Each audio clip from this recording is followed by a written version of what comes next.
अजीब दौर था, अजीब ज़माना था, अजीब वक्त था, अजीब लम्हे थे।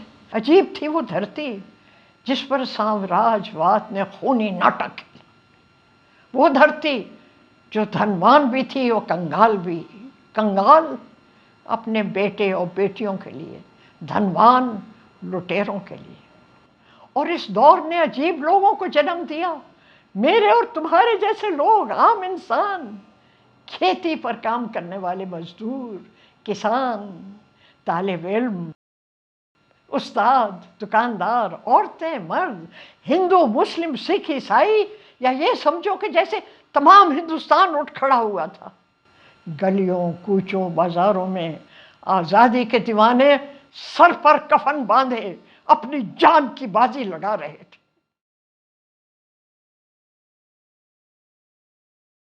आओ नी पेड़ों रल मिल गाये कोड़ियाँ, भगत सिंह सरदारनियाँ,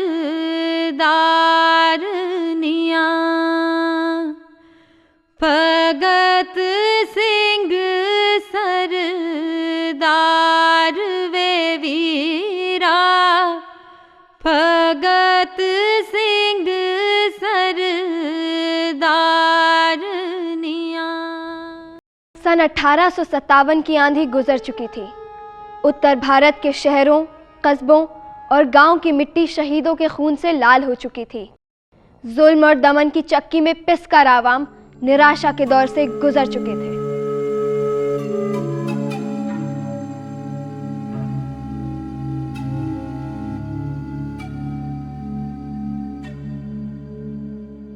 उसी निराशा की कोख से एक बार फिर उम्मीद जन्म ले रही थी।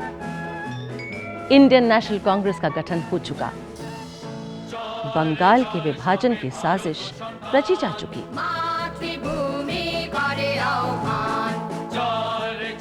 स्वदेशी की आग लोगों के दिलों को गरमा चुकी।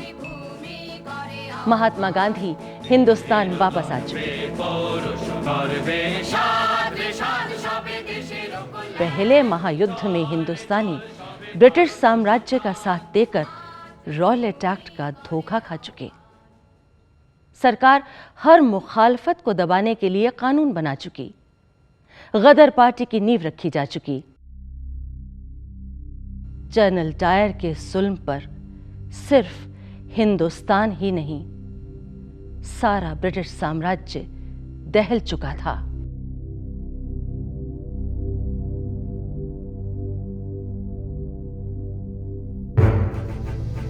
लगातार लूट खसोट, भुखमरी, बेकारी, सूखे, दमन और बेइज्जती ने नौजवानों को ब्रिटिश साम्राज्य के खिलाफ हथियार उठाने पर मजबूर कर दिया।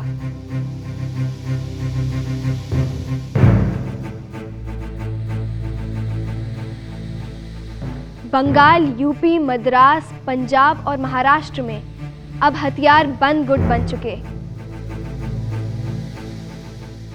इन आजादी के दीवानों को ब्रिटिश सरकार ने टेररिस्टों का नाम दिया। ऐसा था वो दौर। सरदार अर्जुन सिंह का घर भला इस चिंगारी से कैसे बचा रह सकता था? वो तो खुद आर्य समाजी होकर रूढ़िवाद के खिलाफ झंडा उठाए हुए थे। अगली नस्ल एक कदम आगे निकली। सरदार स्वर्ण सिंह जेल में शहीद हुए। अजीत सिंह जेल से फरार होकर अंबा प्रसाद सूफी के साथ नेपाल की तराई में घूम घूम कर आजादी की जंग लड़ते रहे। सरदार किशन सिंह भी आजादी की इस लड़ाई में बार बार जेल गए। ऐसे माहौल में भगत सिंह ने आंखें खोली। सूझबूझ, बगावत, अथाह हिम्मत का पहला सबक यहीं तो सीखा था। सन 1919 पूरा देश, पूरा भारत ऐसे दहक उठा जैसे किसी ज्वालामुखी के कगार पर बैठा। और जब गांधी जी के सत्याग्रह लीग ने रॉलेट एक्ट के खिलाफ उसकी मुखालफत करने के लिए आह्वान किया पूरे देश की तरुणाई का, तो पूरे देश के अंदर एक आंदोलन की, हड़तालों की, बंद की पूरी लहर दौड़ पड़ी। और जितनी तेजी से लोग सड़कों पर आए आंदोलन करने के लिए, सरकार के खिलाफ उतनी ही तेजी से सरकार ने दमन का चक्र चलाना शुरू किया। देश में जैसे आग लग गई। अंग्रेज सरकार को खदेड़ने के लिए पूरा देश इस पूरे के पूरे ज्वालामुखी में कूद पड़ा। लाहौर की गलियों में औरतें जमा होकर रोटियां पका रही थीं और ये रोटियां मुफ्त बट रही थीं ताकि बाजार बंद रहे और कोई जाए ना। तो उसके लिए ये एक प्रदर्शन का तरीका था और जगह जगह लोग इस तरह की डेमोन्स्ट्रेशन कर रहे थे।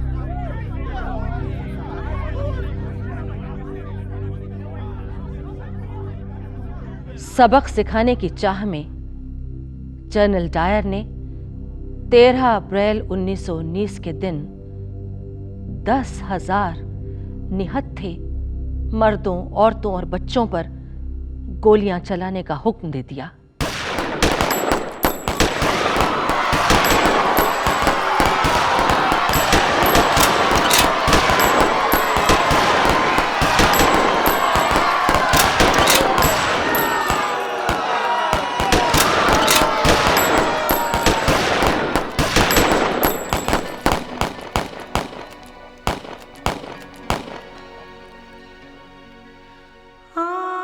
सारे रास्ते बंद थे। लोग जान बचाने के लिए कुएं में कूदने लगे।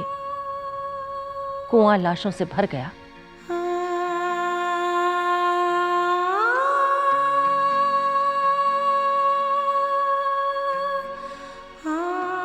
हाँ, यहीं वो खूनी ड्रामा रचा गया जिसे हम जलियांवाला बाग के नाम से जानते हैं।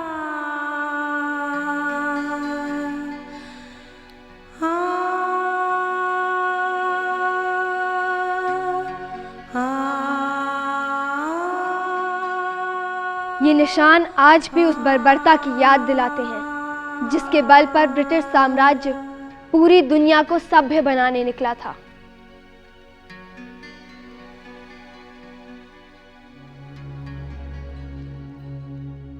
बारह साल के भगत सिंह को बहुत अच्छी तरह मालूम था कि आवाम पर यह हमला ना तो पहला है और ना ही आखिरी।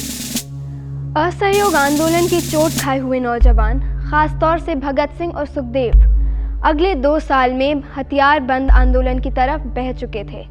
उनकी हर कोशिश थी कि छात्रों और आवाम के दिलों में अंग्रेजी नफरत को जगाए रखें। इसके लिए वो हर हथियार इस्तेमाल करने को तैयार थे, गोला बारूद से लेकर नाटकों तक।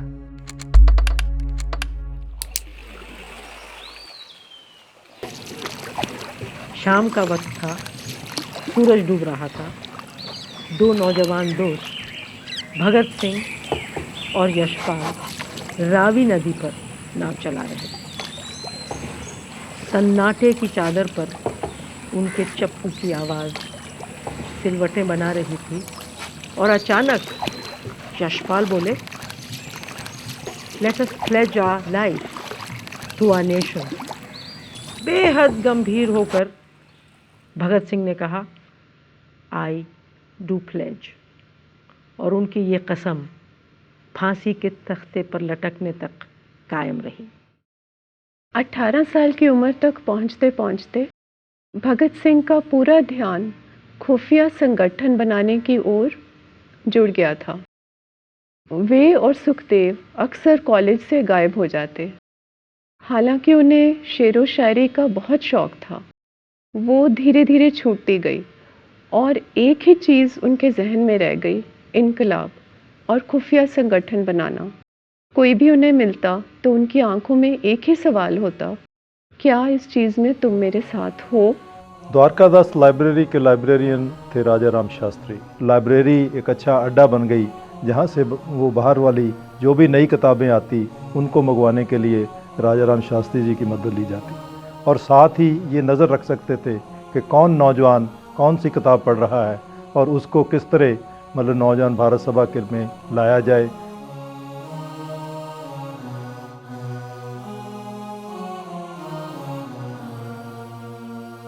हिंदुस्तान रिपब्लिकन एसोसिएशन और हिंदुस्तान रिपब्लिकन आर्मी बन चुके थे। इसका ज़रूरत इसलिए पड़ा ताकि जो काम खुले आम कर सकें वो करने की आज़ादी हो। भगत सिंह, भगवती चरण और रामचंद्र कपूर इसके लीडर थे। लाहौर में पहला पर्चा इस कामयाबी से बांटा गया कि लोगों को पता ही नहीं लगा कि ये कहाँ से आया। खुफिया संगठन अभी अपने पैरों पर खड़ा हो ही रहा था कि तभी भगत सिंह पर आफत टूट पड़ी। लाहौर के एक मेले में बम फटा। पुलिस ने भगत सिंह को गिरफ्तार कर लिया। 60,000 रुपए की जमानत पर 5 हफ्ते के बाद जेल से छूट तो आए, मगर पिता किशन सिंह पीछे पड़ गए कि शादी करो। बाप ने बेटे पर लगाम कसने का यही तरीका सोचा। भगत सिंह ने उन्हें समझाने की बहुत कोशिश की कि मेरी जिंदगी अब अंग्रेजों के खिलाफ जंग को समर्पित है, लेकिन किशन सिंह ने उनका पीछा नहीं छोड़ा। अब भगत सिंह और उनके दोस्त उनसे बचने लगे। एक दिन यशपाल को उन्होंने उनके कमरे पर पकड़ लिया। भगत कहाँ है? उससे कहता क्यों नहीं कि शादी करे? तू नहीं कह सकता तो मुझे सुखदेव का पता बता दे। यशपाल ने पीछा छुड़ाने के लिए 2-3 दोस्तों के नाम बता दिए। सुखदेव तो नहीं मिले, लेकिन एक दोस्त के घर भगत पकड़ में आ गए। 3 दिन के बाद यशपाल का सामना भगत सिंह से हुआ। वो बहुत गुस्से में था। यशपाल ने सफाई दी, तब कहीं जाकर मामला ठंडा हुआ। उसके बाद तो भगत सिंह ने खूब मजे ले लेकर बाप से मुलाकात का किस्सा सुनाया। बदन पर पड़े डंडे के निशान दिखाए। जमकर पिटाई हुई थी। भगत सिंह ने बिना किसी को बताए लाहौर छोड़ दिया। लाहौर से भगत सिंह सीधा दिल्ली पहुंचे। कुछ दिन दिल्ली में अर्जुन अखबार में काम भी किया, बिना पैसों के। फिर कानपुर की राह ले ली। उन्हें मालूम था वहाँ किसान और मजदूर संगठित हो रहे हैं। वहाँ का खुफिया संगठन भी सक्रिय था। हसरत मोहानी, जो कानपुर में बड़े मजदूर नेता की तरह जाने जाते थे, उन्होंने भगत सिंह को समझा बुझाकर वापस लाहौर भेज दिया। अजीब लड़का था वो। न खाने की फिक्र, न ठिकाने का होश, न कपड़ों पर ध्यान। पढ़ने का शौक दीवानगी की हद तक था। कभी कभी तो सड़क पर चलते हुए भी पढ़ता रहता था। फांसी के तख्ते पर जाने वाले दिन भी किताब उसके हाथ में थी। कानपुर से लौटा तो कमीज गायब थी। पैजामे की जगह लुंगी ने ले ली थी। पैजामे का आसन और कोट की आस्तीनें फटी तो पैजामे की टांगें काटकर आस्तीनों की जगह लगा ली। लेकिन एक किताब तब भी मौजूद थी। कानपुर में कुछ दिन अखबार बेचकर काम चलाया। प्रताप अखबार के एडिटर गणेश शंकर विद्यार्थी से मुलाकात हुई। ये भी जिंदगी का एक अहम मोड़ था। कानपुर के अखबार में नौकरी मिली तो वो काकोरी के क्रांतिकारियों तक जा पहुंचा। लिखना पढ़ना, इनकलाबियों की संगत, और क्या चाहिए एक इनकलाबी को। 23 साल की उम्र में सैकड़ों किताबें पढ़ ली थी।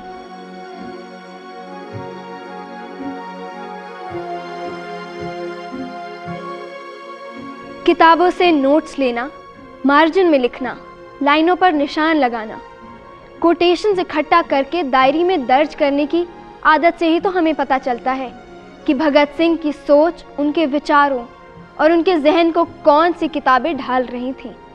कितना अजीब लगता है उस जमाने में किसी का धर्म और रूढ़िवाद के खिलाफ आवाज बुलंद करना। लाला लाजपत राय जैसे विद्वान सांप्रदायिक सियासत की तरफ झुकते जा रहे थे, और दूसरी तरफ ये नौजवान नई राहों की तलाश में धर्म की राजनीति के खिलाफ अपनी सोच को तेज धार पहना रहे थे।